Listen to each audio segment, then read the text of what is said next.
on the Amazon App Store. If you're thinking about going on there, read the user license agreement really, really carefully. Because right now what they're saying they're doing, and it's actually written in there, is they retain the rights to actually change the price of your app that you submit. So they could actually put it on sale without asking you, or even make it as much as free as an incentive for something else. So therefore you could, if you charge $1 for your app, they could make it $0. You make nothing, but use that to sell a book on your site. So yeah, it's a really dangerous spot to put an app right now. What is your guys' opinion on staying in Michigan as opposed to going somewhere else for your next venture? Just going right for it. So the question was, what's the opinion of staying in Michigan or not? I mean, I would say it depends on what you want to start, right? So if you want to start something straight to consumer, you should probably go to the Valley or go to New York.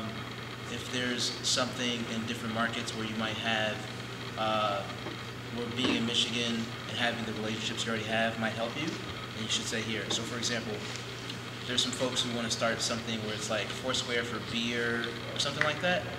They do well to stay in Michigan, right? Or if you're doing something where it really heavily depends on the relationships you already have, then you want to stay in Michigan. If you want to do something where you want to go straight to consumer, either mobile or just like a web app, then it probably would help to go to Valley. I actually don't agree, and I do agree, partially. I agree with so if you're, for example, if you want to do something with fashion, you need to be in New York. There's just no choice. If you want to do something with the movie industry, you probably need to be in LA. If you need to do something with general technology, a mobile app or something like that, or you want to do a website, there's plenty of crazy smart people around here doing some really amazing stuff. So for very specialized industries, you have to go where the people are. You're just not going to run into the fashion person or the movie person walking down the streets of Lansing. It's just not going to happen.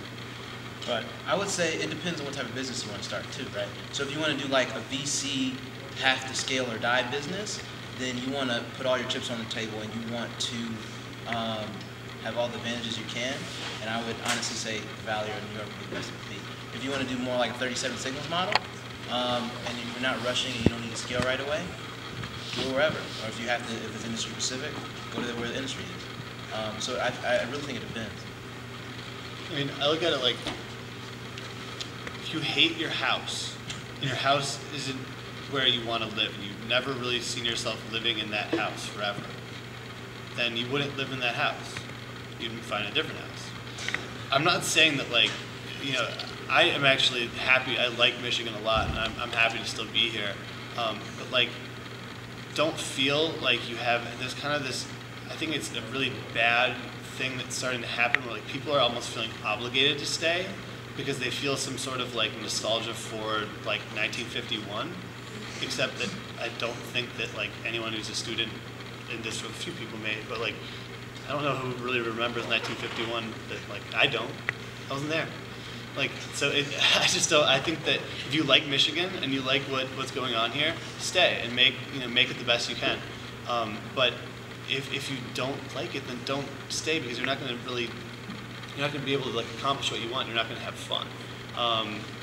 I don't think there's any one industry where you have to be somewhere. Like I know people have started like who knows Shopbop, the company Shopbop? All right, so Shopbop is an online fashion retailer, one of the best for women. Started as a business school project at Harvard, but they run it out of Madison, Wisconsin. Who thinks Madison, Wisconsin is the fashion capital of the world? It's the fashion capital of the world. They've got contacts. Dude, have you been to Brooklyn, man? It's a fashion. I mean, like, dude. I mean, it's very true. No, there is like a very good scene in Madison, but it's still a little different. Like, it's like if you crossed like the fun of Michigan State with like some of the people that like to hang out in the library in Michigan. That's no, but I guess my point is like there's really no one place where you have to live, and I don't see there being any real. I mean, like if you've always wanted to live in New York, go live in New York, try it out. Like you're young, like do it. And if you want to live in the Valley, like go for it. But like just because you move to the Valley doesn't mean you're going to like make a startup that's going to go, you know, you're not going to make Zynga just because you moved to the Valley. Like you have to have the tools, you have to have the drive, and you have to want it. I mean, my business partner Lauren moved to Brooklyn a year ago, and she really wanted to write a book, and wanted to work on another startup immediately. And she moved to Brooklyn and made it happen. She probably could have made it happen here, true, but like it helped that she had publishing contacts and VCs in New York, and was able to do it much quicker. So it's like choose where you need to be and go, but like don't feel necessarily obligated to like make it here. You can come back. I know a lot of people that have. You know, I actually want to extend a conversation that started on the Hackers and Hustlers Facebook group. Eric actually asked a question with regard to you know, taking VC funding. It was kind of a fun conversation at first, but then it kind of expanded out. And where I want to go with it is that, you know, to extend what Bryce said, if your idea is, or the success of your idea is predicated on taking VC funding, you're probably in the wrong state. Michigan, I mean, you're in a very conservative state. We don't ride waves here. Our investors, your valuations are going to tend to be a little bit more realistic. Whereas on the coast, I mean, look at Facebook, Twitter valuations. They're absurd. You know, Groupon, while they're in Chicago, you could argue that their valuation is realistic, but they're funded from the East and West Coast. These guys literally like to surf. Whereas in Michigan, yeah, there's guys that surf on Lake Michigan, but that's the only surfing you're going to see in the state. People are really the investors are very risk averse here. So, you know, where we're at, if you've got sales, the proof's in the pudding. You're not going to get a multi-million-dollar, multi-billion-dollar valuation, but if you want to stay here, you can stay here, and you can find investment. But you're going to have to give up a little bit more because of how conservative the investors are. If you can get along, scale on your own money, by all means, you can do it here. But if you've got to get a lot of capital, not happening in Michigan. I don't know if I don't necessarily agree, because you might not get it from within Michigan, but like if you have the right idea and you know who to go to, and you can go on AngelList, you can get money. Or if you aren't doing it, to take it out of tech, I mean, there are a lot of people that still have a lot of means here in Michigan that you can find. And I think that perhaps it is a perfect middle ground. I mean, even just like take the Midwest, like in between. Like you could be like, instead of having like crazy valuations or whatever, and you could make it something reasonable and actually a little bit more, I don't know, I guess, like I said, reasonable. You know, there's the option to build here in those kind of systems, whereas on the coast there really is not. But if you really want to build a company and build the system at the same time, that's pretty hard. But there's the option, and there is the momentum that could actually make that happen. Okay. And if you need VCs in Michigan, I know a few, so ask me. Is this like your guys' full-time job? So I have a consulting company that I am currently winding down so that I can work full-time on DealSavant.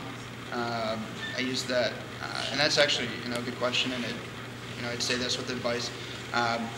If you've got a bank account that you can work on and you're willing to invest that money into your startup and you can put all your energy into it, go for it. We're all young. You can recover. I've been doing this since I was 21. I'll be 30 in June. I've been broke plenty of times, but when you look at your bank account and see a lot of zeros, it just becomes a bigger challenge to change those zeros into ones, twos, and threes. So my consulting company, we do e-commerce web development, but like I said, I'm trying to actually shut that down right now so that I can work on DealSavant full time. I graduated in May, so I actually spend most of my time working on startup stuff, but after I graduate, it'll be officially my full time. As I mentioned before, I'm a speaker coach, and I run workshops, teach communication things. The nice thing is that's a heavily seasonal job, because the conference speaking circuit, which is what most of my clients are, is typically February, March, April, and then typically September, October, November. So the lead time to that's about a month before. So that gives me another 6 months a year that's completely downtime in general. So the flexibility of that's really nice. And that's actually one of the reasons I started the startup, was to level that off and hopefully then start to switch to be more on the side.